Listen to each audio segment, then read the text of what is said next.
Hi, English learners. Welcome to English Unlocked, the Oral Mastery. Think of this as your daily dose of inspiration, where learning English feels like a breeze and improving your life feels like home. I'm Daniel. And I'm Jenny. So I want you to picture this scenario. You are at a party, right? Okay, I'm picturing it. The music is playing softly in the background. You have a Yeah. cold drink in your hand, and you're feeling pretty good about things. Sounds like a nice time. It is. But then a stranger walks right up to you. They smile warmly, they stick out their hand, and they say 4 terrifying words. Tell me about yourself. Oh, wow. Just hearing you say that sentence actually makes my heart beat a little faster. Right. It's intense. It really is. It's what we call the big boss question. It's like the ultimate test for an English learner, and you honestly can't escape it. No, you really can't. It hides everywhere. Exactly. You'll hear it at parties or when you meet a new neighbor in your apartment building. Or, and this is even more stressful, when you sit down for a formal job interview. Yeah, the setting always changes. But that feeling of panic, it is Yeah. exactly the same every single time. Oh, totally. Your hands start to sweat. Your mind goes completely blank. You somehow forget your job, your hobbies, and probably what you had for breakfast that morning. You forget your own name sometimes. Yeah. But why does this happen? I mean, why does such a simple question paralyze us?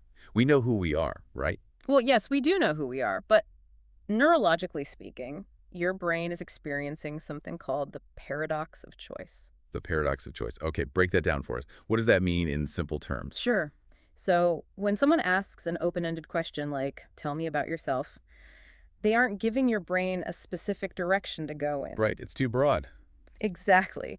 Your brain suddenly tries to sort through thousands of mental files simultaneously. It's like, where do I start? Do we talk about my job? Do I talk about my hometown, maybe my family? So because you have way too many choices, your brain just completely freezes up. Yes, it's an information overload. That makes total sense. And, what happens next is usually this very painful, incredibly awkward silence. The worst kind of silence. Yeah, you end up saying something like, and then you just state your name, and then nothing. Just crickets. Exactly. Just crickets. Mhm. Both of you are just standing there, desperately wanting the floor to open up and swallow you whole. We have all been there. And the thing is, it happens to native speakers all the time, too. But for you, as an English learner listening to this, it feels so much heavier. Because there's an extra layer of difficulty. Right. You're dealing with that paradox of choice, but you're also trying to, translate words in your head and remember your grammar rules and try to sound interesting all at the exact same time. It's simply too much pressure for one brain to handle. It really is. So our mission for today's deep dive is to eliminate that pressure completely. We want to help you, the listener, unlock a smooth, really confident introduction. I love that mission. We are going to give you a reliable system today. This way, you can answer that big boss question without the stress, without the panic, and definitely without those long, agonizing pauses. Exactly. Because you don't need to be a grammar expert, and you certainly don't need a massive vocabulary to pull this off. Not at all. You just need a simple, grounded plan. And that starts with building a solid foundation. You really need to master the who and the where. Who and the where. Okay, I understand the need for a foundation, but let me push back a little bit here. Sure, go ahead. If I just say my name and where I'm from, isn't that a little, I don't know, boring? Shouldn't I try to hook them right away with a funny story about my childhood or my pets? Definitely not right away. No. No, save the cat stories for later. You have to think of a conversation like a friendly game of tennis. Okay, tennis. I like sports analogies. When you meet someone, you just want to gently volley the ball over to the net so they can hit it back to you. Right, just a nice, easy swing. Exactly. If you try to tell your entire life story in the very first breath, it's like serving 10 tennis balls at the exact same time. Oh, wow, yeah. The other person can't catch them. They just get completely overwhelmed. I love that tennis analogy. You just want a gentle volley. You're offering a tiny piece of information to see if they actually want to play the game with you. Precisely. So a simple formula works best here. You just need to say, I'm, and then your name, originally from your place, but I've been living here for me, and then the time. That is it. That is incredibly clear. So, for example, I would say, I'm Daniel, originally from London, but I've been living here for 5 years. Perfect. It's short, it's easy to remember, and it doesn't overload their brain with 10 tennis balls. It gives them just enough context, but, I will admit, sometimes even stepping onto the tennis court is the hardest part. What do you mean by that?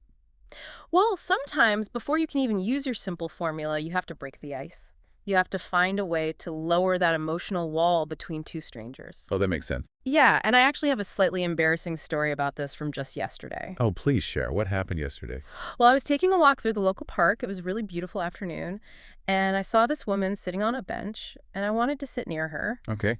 Pretty normal so far. Right, but she had this absolutely beautiful, very fluffy dog sitting by her feet, and I wanted to say hello to her, but for some reason I was feeling unusually shy.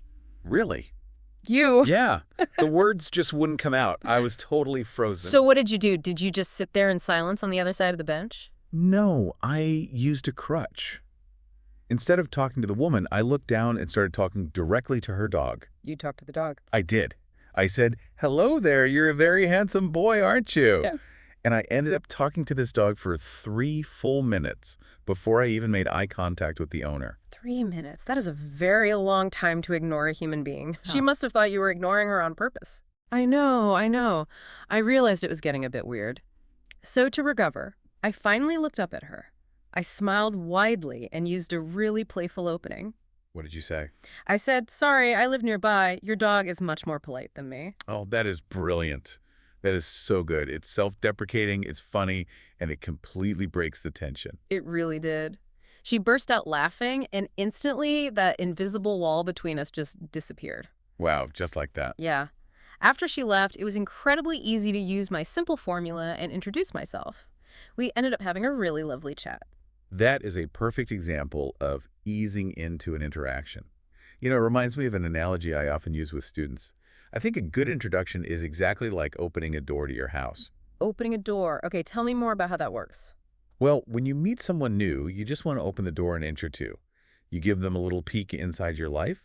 You're inviting them to step closer if they want to. Right, a little invitation. But many learners do the exact opposite. Instead of gently opening the door, they fling the door wide open and immediately throw a heavy encyclopedia at the poor stranger's head. A heavy encyclopedia? You mean like a massive book packed with way too many dense facts? Exactly. They throw this heavy book of facts. They say, "I was born in this hospital. I studied this specific major. My father works in this industry. My favorite color is blue." Oh my goodness, yes. It's simply too heavy. The listener's brain cannot process all that incoming data, so they just stand there looking confused and overwhelmed. That is a wonderful visual. You really don't want to throw a heavy book at someone. You just want to gently crack the door open. So, to you listening to us right now, I want you to reflect on your own habits for a moment. Be really honest with yourself. When you meet a stranger, do you overcomplicate that very first sentence? It's a tough question to answer. It is. Do you try to hand them a heavy encyclopedia, or do you practice just gently opening the door? It's a very important question to ask yourself as you learn. And by the way, if you are recognizing your own habits here, and you want to master opening that door smoothly, please hit the like button and subscribe. Yes, definitely do that. We are building a truly supportive community of English learners here, and hitting that button helps us reach more people. We want you to be part of this family as we learn together. Yes, please join our family. So, all right, we've cracked the door open. We have mastered the who and the where, but if the conversation stops there, it's going to fade away quickly. Right, you can't just stare at each other after saying where you're from. No, you can't. And that brings us to the next crucial step, the what. The what? Yeah. This is where we transition into talking about our work and our daily lives. Because if I just say I'm from London, the other person might say, "Oh, cool," and then that awkward silence returns. We have to keep the ball moving. You definitely do. But this specific step is where I see English learners fall into a massive trap. And honestly, it's a trap created by good intentions.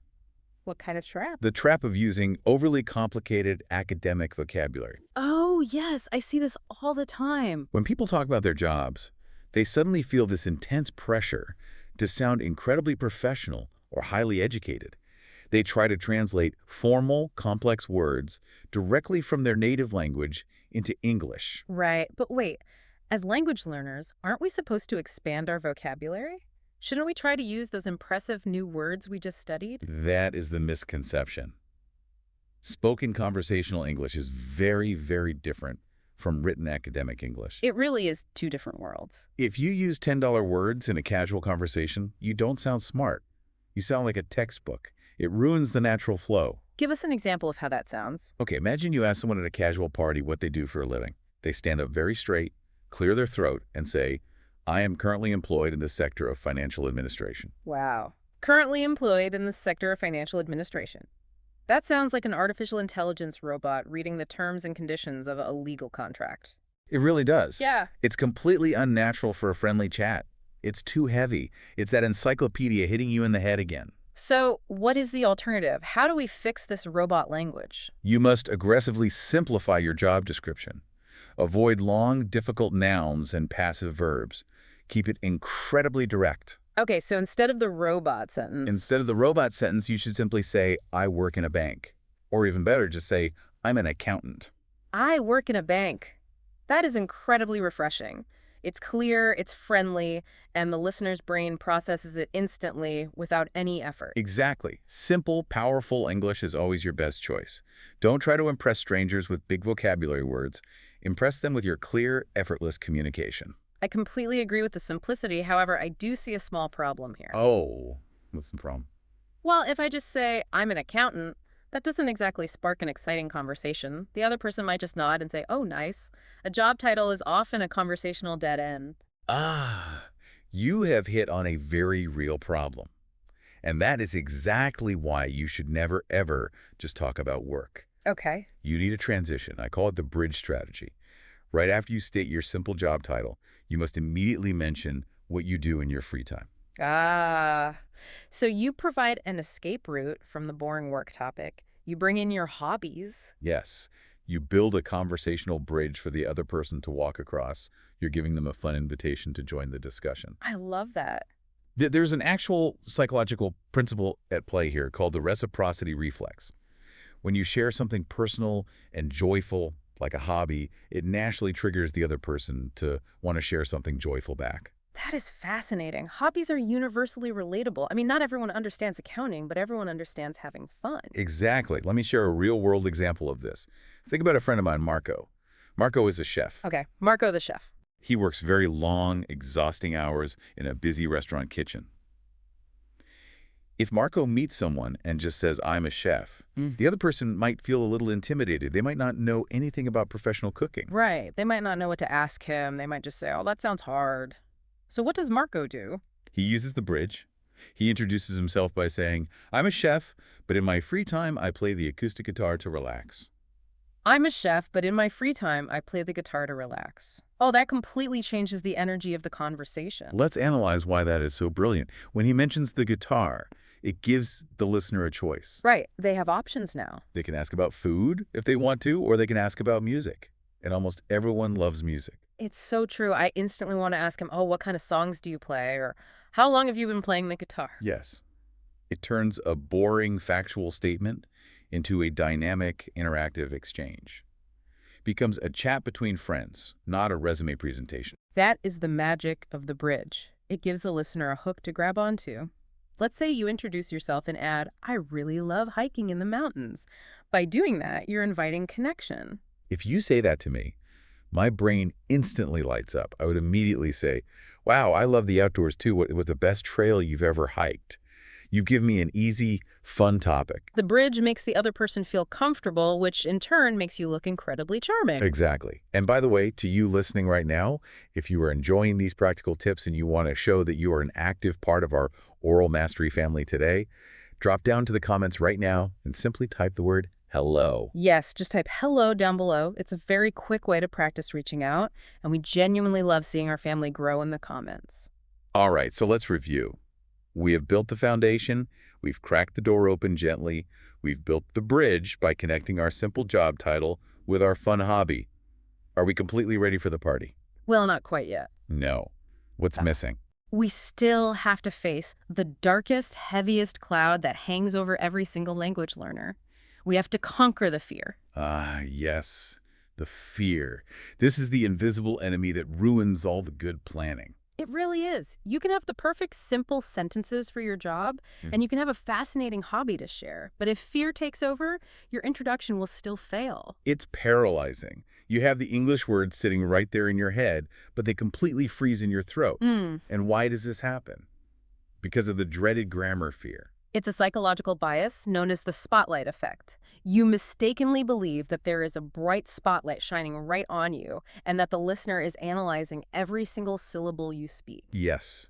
You panic, thinking, did I use the right preposition? Was that supposed to be past tense or present perfect? Did I forget the as on that verb? And while your brain is desperately trying to solve a grammar test, what happens to your face? You look incredibly serious. Exactly. Your brow is furrowed, your jaw is tight. You end up looking angry or deeply stressed rather than friendly. You're so focused on the mechanics of the language that you completely destroy the human connection. So here's the core truth I want every single listener to internalize today. Nobody is checking your grammar at a casual party. I really want to highlight that because it's the most important thing we will say today. Yeah. Nobody is grading your grammar. No. They don't have a red pen hidden in their pocket. They aren't counting your mistakes. They're simply trying to decide one thing. Are you a warm, friendly person? That's it. A friendly attitude and a genuine smile do 90% of the heavy lifting in any conversation. Wait, 90%? Are you saying the actual English words we stress over only account for 10% of the introduction? In a first impression, basically yes. Neurologically, humans rely on mirror neurons.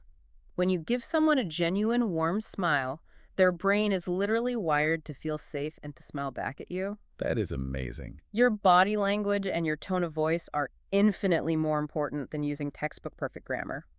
I actually have a wonderful memory that proves this perfectly. Oh, I'd love to hear it. So last summer, I was walking through the city center. It was super crowded, and I saw a French tourist standing on the corner looking a bit lost. I made eye contact, and I just smiled at him. He looked right at me, his eyes lit up, and he flashed this massive, joyful smile. What did he say to you? Still smiling broadly, he confidently said, "Hello, I am here for holiday. I love city." I am here for holiday. I love city. Ooh. Okay, the grammar was definitely broken. He missed a couple of articles and prepositions there. Yes, his English was far from perfect. If it were a written exam, he would have definitely lost points. But in the real world, it did not matter at all. Why didn't it matter? Was it just because you're a nice person? Well, I like to think I am. But it didn't matter because his positive energy was so contagious. His smile was so warm and inviting that the grammar mistakes became completely invisible to me. Wow. I understood exactly what he meant, and I felt instantly happy to welcome him. We ended up chatting on that street corner for 10 minutes. Connection always beats perfection. Connection over perfection. That should be written on a sticky note on every learner's mirror. I agree. But speaking of perfection, or honestly, my total lack of it, I think it's time I share a deeply embarrassing story of my own. Oh, please do. It perfectly illustrates why we need to relax. It's the origin of what I call the cake rule. The cake rule. Oh, I know this one. Is this the infamous story from the wedding reception? Yes, it is. And it's a lesson I learned in the most painful, awkward way possible. Set the scene for us. Okay, so I was attending this beautiful, very elegant wedding. There was soft music, lovely dancing, and most importantly for me, an incredible dessert table. Of course. Priorities. Exactly. So I had just taken a massive slice of rich chocolate cake and shoved a huge bite into my mouth. A massive bite, so your cheeks were visibly bulging out? Like a squirrel storing nuts for the winter. Yeah. My mouth was completely packed with chocolate cake. I couldn't chew fast enough. And at that exact moment, the mother of the bride, a very wealthy, very elegant lady, walked right up to me. She smiled politely and just stood there waiting for me to introduce myself. Please tell me you just held up a finger and waited to finish chewing. I really should have. But I panicked. The spotlight effect hit me hard. I felt this insane pressure to speak immediately. What did you do? I tried to force the words out around the cake. I tried to say, "Hello, I'm Daniel." But because my mouth was full, it sounded like a muffled, I'm Miss Dumful. Oh my God. And to make it worse, a tiny piece of chocolate crumb flew right out of my mouth as I spoke. No! That is an absolute nightmare scenario. What did she do? She looked horrified. Yeah. She politely took a step back, gave a very tight nod, and quickly walked away. I was deeply embarrassed. But that disaster forced me to create the cake rule. And what exactly is the cake rule for our listeners? It is remarkably simple. Swallow first, then smile. Swallow first, then smile. Yes. Do not ever let panic force you to rush. Take a slow breath. If you happen to be eating, finish eating. If you are just feeling nervous, take a second to swallow your fear, swallow your nerves, and just smile. That is so important. Pausing is powerful. Silence, followed by a warm smile, is always better than rushed, panicked mumbling. It's brilliant advice. A smile is a true international language. It translates perfectly into every single culture and dialect in the world. So we have the smile. We have the relaxed, unhurried attitude. How do we put all these pieces together so our listeners have a concrete tool they can use today? We have a very specific, highly actionable technique for you. We call it the mini script. A mini script, like an actor uses on a movie set, but much shorter. Exactly. You, the listener, need to sit down and write out just 3 simple sentences. That becomes your entire script. Just 3 sentences. Okay, what are they? Sentence 1 is your name and where you are from, gently opening the door. Sentence 2 is your incredibly simple work or study title. And sentence 3 is your hobby, which builds the bridge for connection. Let's construct a quick example together to show how it flows. We'll play the part. Let's see. Sentence 1. Hi, I'm originally from Canada, but I live here now. Perfect. Sentence 2. I work as a nurse at the local clinic. Simple and clear. Sentence 3. And in my free time, I really love baking fresh bread. That is absolutely perfect. It's short, it's sweet, it opens the door without throwing an encyclopedia, and it builds a great bridge with the baking hobby. But wait, let me challenge this idea for a second. Okay, challenge it. If I write down a script and memorize it, aren't I going to sound like a robot reading a teleprompter? How do I make it sound natural? That's where the practice comes in. You don't just write it, you have to practice it in front of a mirror. In front of a mirror. Yes. You must look yourself directly in the eyes and speak those 3 sentences out loud, over and over again. You need to practice until you can say them in your sleep. I know exactly what you are thinking right now as you listen to this. It sounds ridiculous. Standing alone in your bathroom, staring at the mirror, talking to yourself. It does feel silly at first, but professional actors memorize scripts so they can focus on delivering emotion rather than trying to remember words. That makes sense. It's the same for you. Practicing builds real confidence. It trains the physical muscles in your mouth and jaw to form those specific English words effortlessly. So the goal is to make the words automatic. When that stranger at the party asks the big boss question, your brain doesn't have to scramble to find vocabulary. The words just flow out like muscle memory. Exactly. It removes the paradox of choice. It completely takes the fear away, allowing you to focus entirely on maintaining that warm smile and making a genuine human connection. We are coming to the end of our deep dive today, and as always, that means it is time for a little bit of homework. We do love giving homework, but don't worry, this is actually a very fun assignment. We want to challenge you, the listener, to take action on today's tips immediately. Don't wait for tomorrow. Don't wait until your next party. Take out your phone or put your hands on your keyboard right now. We want you to write your very own mini script down in the comments section below. Yes. Tell us your name, tell us where you are from, state your simple job, and then build a bridge by telling us one hobby you absolutely love. Keep the English simple and direct. We make you a promise right now. We will read every single one of your comments. We genuinely cannot wait to meet you and discover the wonderful hobbies and passions you all have. It's the best part of our day. Now, before we say our final goodbyes, I want to leave you with a deeper thought to mull over. Something to reflect on as you write your script today. A final thought. I'm listening. When you sit down today to write and practice your simple mini script, you might think you are just creating a clever trick to make English easier. You might think it's just a tool to help strangers understand your grammar better. But there's more to it than just a language hack. There is so much more. By making the conscious choice to highlight a personal passion or a hobby right after your job title, you are doing something incredibly powerful for your own mind. How so? You are actively reminding yourself that your joy, your play, and your free time are just as important to your core identity as your daily work. Wow. That is a wonderful perspective shift.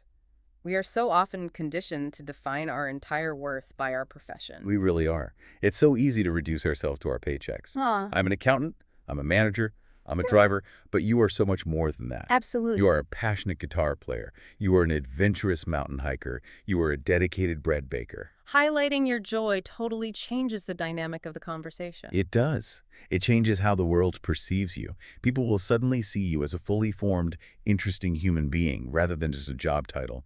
But far more importantly, it changes how you see yourself. When you confidently introduce yourself with joy, you genuinely feel more joyful. What a beautiful reminder. You are more than your job, and your English journey is about so much more than just perfecting grammar. It's about expressing who you truly are. Exactly. Thank you all so much for joining us on this journey today. Keep smiling, keep practicing those mini scripts, and remember to gently open the door. Thank you so much for listening. Keep practicing your oral mastery. We will see you in the next session. Bye for now. Bye.